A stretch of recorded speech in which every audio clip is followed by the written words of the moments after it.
10월 30일 목요일 생명의 삶 묵상.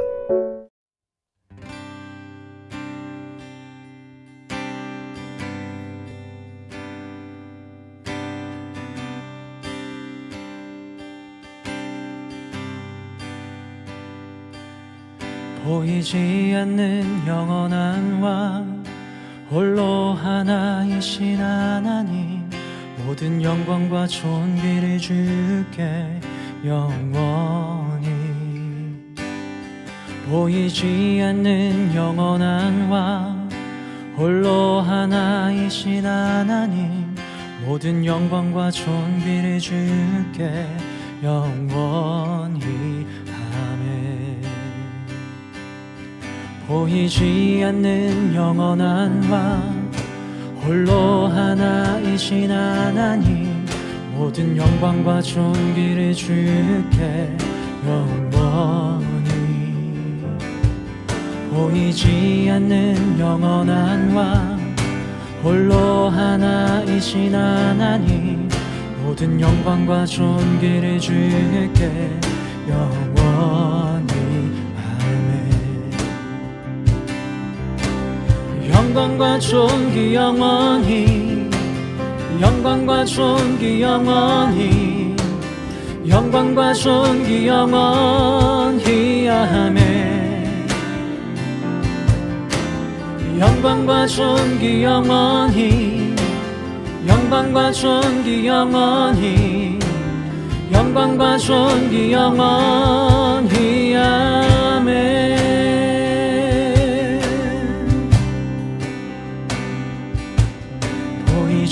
않는 영원한 왕, 홀로 하나이신 하나님, 모든 영광과 존귀를 주께 영원히.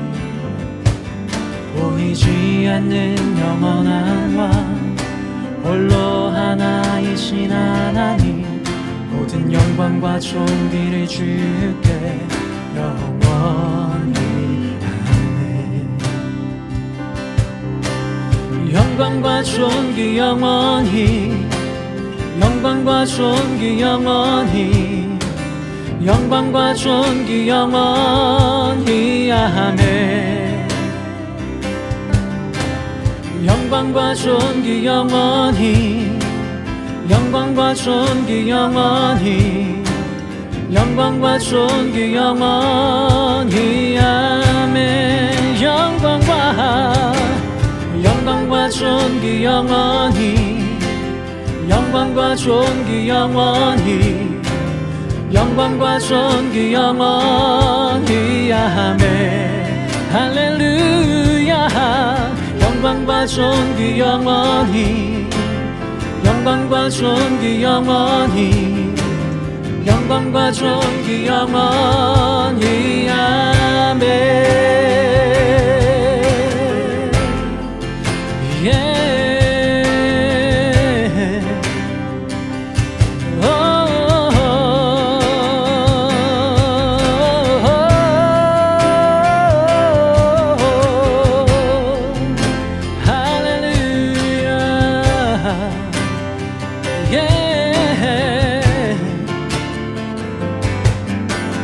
영광과 존귀, 네. 영광과 존귀 영원히, 영광과 존귀 영원히, 영광과 존귀 영원히. 아멘. 할렐루야.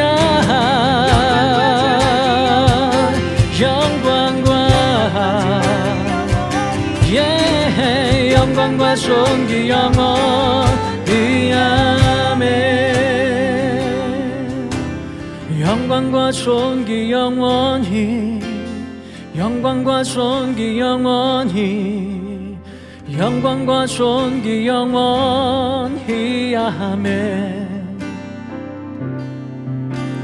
영광과 존귀 영원히, 영광과 존귀 영원히, 영광과 존귀 영원히. 아멘.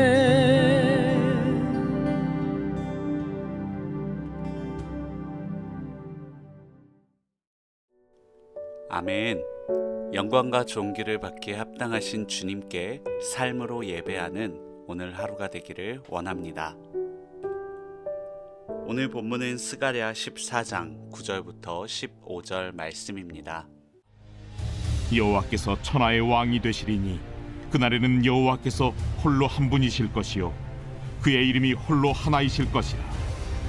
온 땅이 아라바같이 되되 게바에서 예루살렘 남쪽 림몬까지 이를 것이며 예루살렘이 높이 들려 그 본처에 있으리니 베냐민 문에서부터 천문짜리와 성모퉁이 문까지 또 하나넬 망대에서부터 왕의 포도주 짜는 곳까지라.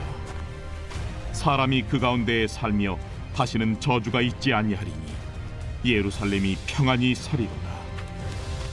예루살렘을 친 모든 백성에게 여호와께서 내리실 재앙은 이러하니 곧 섰을 때 그들의 살이 썩으며 그들의 눈동자가 눈구멍 속에서 썩으며 그들의 혀가 입속에서 썩을 것이요 그날에 여호와께서 그들을 크게 요란하게 하시리니 피차 손으로 붙잡으며 피차 손을 들어 칠 것이며 유다도 예루살렘에서 싸우리니 이때 사방에 있는 이방 나라들의 보화 곧 금, 은과 의복이 심히 많이 모여질 것이요 또 말과 노새와 낙타와 나귀와 그 진에 있는 모든 가축에게 미칠 재앙도 그 재앙과 같으리라.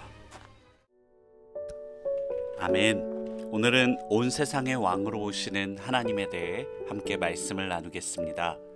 오늘 본문에서 스가랴 선지자는 마지막 날에 온 세상 왕으로 임하실 하나님의 주권과 통치를 선포합니다. 이 말씀은 그날에 임할 하나님의 통치와 심판, 회복을 예언하며 우리에게도 믿음의 방향을 제시합니다. 우리는 그날을 기다리며 어떤 믿음의 자세로 살아가야 할까요? 첫째, 하나님이 온 세상을 다스리시는 유일한 통치자이심을 믿어야 합니다. 9절은 여호와께서 천하의 왕이 되시리니 그날에는 여호와께서 홀로 한 분이실 것이요 그의 이름이 홀로 하나이실 것이라 라고 말씀합니다. 이는 신명기 6장의 쉐마와 맥락을 같이 합니다. 이스라엘은 약속의 땅에서 하나님만을 섬기는 거룩한 백성으로 살아야 했습니다. 그러나 오늘 본문은 이스라엘뿐 아니라 온 세상을 향해 선포되고 있습니다. 이는 세상을 향한 하나님의 통치가 완전히 이루어지는 마지막 날에 모든 민족이 하나님을 예배할 것이라는 의미입니다. 사랑하는 여러분, 우리는 세속적 가치와 죄의 본질이 우선시되는 환경에 살고 있습니다. 그러나 하나님은 여전히 온 세상의 통치자로서 역사를 인도하고 계십니다. 예수님이 다시 오시는 그날에 온 세상이 하나님의 왕 되심을 고백하게 될 것입니다. 우리는 하나님의 완전한 통치가 이루어질 그날을 기대하는 믿음 위에 서야 합니다. 세상의 질서 위에 계시는 하나님의 다스림을 신뢰하며 복음의 통로로 살아가는 저와 여러분이 되기를 소망합니다. 둘째, 하나님이 백성을 위해 예비하신 회복과 안식을 기대하며 살아야 합니다. 10절과 11절에서 스가랴는 예루살렘이 높임을 받고 주변 지역은 낮아지며 그 땅에 다시는 저주가 없고 백성이 안전히 살 것이라고 예언합니다. 이는 하나님이 임재하시는 예루살렘이 온 세상 중심이 됨을 상징합니다. 그 땅에 사는 백성은 선하신 하나님의 통치 아래 살아가기 때문에 걱정과 두려움, 미움과 분열이 아닌 평안과 소망, 사랑과 화합으로 회복될 것입니다. 하나님이 지키시고 하나 되게 하시고 회복하신 백성이 그 은혜에 합당하게 살아갈 때 세상 모든 나라와 민족이 하나님의 선하심을 알게 될 것입니다. 사랑하는 여러분, 우리를 둘러싼 환경은 우리를 두렵고 불안하게 합니다. 그러나 성도는 환경의 변화가 아닌 내적인 변화, 즉 하나님과의 관계를 통해 평안을 누릴 수 있습니다. 하나님과의 친밀한 교제로 폭풍과도 같은 삶에서 평안을 누리는 성도가 되기를 기도합니다. 주님이 다시 오시는 그날, 하나님의 나라가 완성되는 그날에 우리는 완전한 안식과 기쁨을 누리게 될 것입니다. 할렐루야. 마지막으로 하나님의 통치를 거부하는 세력에게 임할 심판을 기억하고 믿음으로 살아야 합니다. 12절부터 15절은 하나님이 예루살렘을 대적한 열방을 심판하시는 장면을 묘사합니다. 그들은 하나님이 내리신 전염병과 혼란으로 멸망하고 서로를 죽이게 될 것입니다. 이를 통해 하나님의 거룩과 공의가 실현될 것입니다. 하나님의 심판은 하나님의 통치를 거스른 악에 대한 정당한 결과입니다. 특히 14절은 유다도 예루살렘에서 싸우리니 이때 사방에 있는 이방 나라들의 보화 곧 금은과 의복이 심히 많이 모여질 것이요 라고 말씀하는데, 이는 유다가 하나님의 공의로 회복됨을 보여줍니다. 사랑하는 여러분, 오늘 말씀은 하나님의 백성인 우리를 살리는 능력이 됩니다. 우리는 마지막 날에 임할 하나님의 심판과 회복을 소망해야 합니다. 온 세상의 왕이신 하나님의 통치가 이루어지는 그날, 성도의 승리가 확정되는 그날을 기대하며 믿음으로 서는 저와 여러분이 되기를 기도합니다.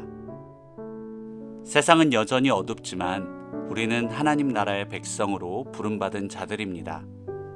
그러므로 우리는 하나님의 통치를 인정하고 그 말씀대로 살아야 합니다.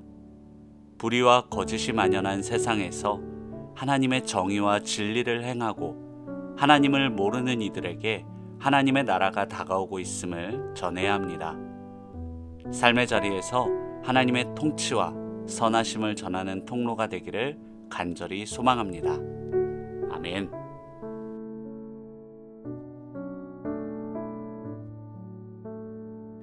함께 적용을 위한 질문을 해보길 원합니다. 첫 번째 질문입니다. 나는 온 땅의 왕이신 하나님을 인정하고 있습니까?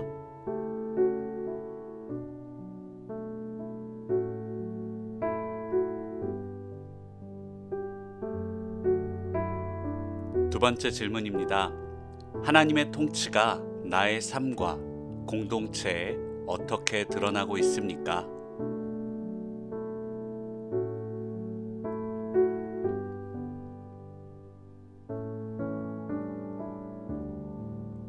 마지막 질문입니다.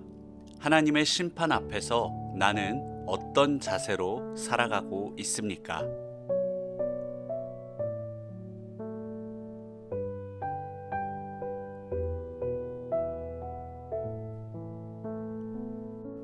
함께 기도하고 오늘 묵상을 마무리하겠습니다.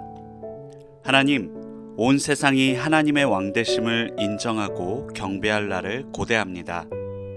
그날이 주님을 믿는 자에게는 영광의 날이지만 믿지 않는 자들에게는 재앙의 날임을 확신하고 전하기를 원합니다.